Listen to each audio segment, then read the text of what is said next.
ইউক্রেনের নতুন প্রধানমন্ত্রী হিসেবে ইউলিয়া সিভরিদেনকোকে নিয়োগ দেওয়ার প্রস্তাব দিয়েছেন প্রেসিডেন্ট ভলোদিমির জেলেনস্কি। সোমবার কিয়েভে ইউলিয়ার সঙ্গে এক বৈঠক শেষে সামাজিক যোগাযোগ মাধ্যম এক্সে দেওয়া পোস্টে এই ঘোষণা দেন জেলেনস্কি।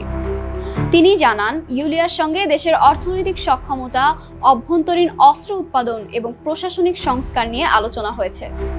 সেই আলোচনার ধারাবাহিকতায় ইউক্রেন সরকারের নেতৃত্ব দিতে তাকে প্রস্তাব দেওয়া হয়েছে।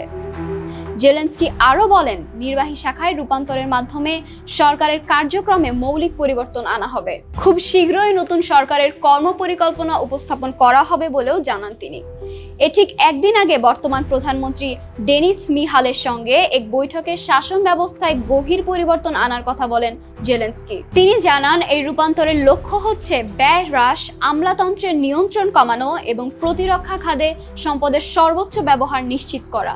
উল্লেখ্য, ইউলিয়া সিভরিদেনকো 2021 সাল থেকে ইউক্রেনের ফার্স্ট ডেপুটি প্রধানমন্ত্রী এবং অর্থমন্ত্রীর দায়িত্ব পালন করে আসছেন।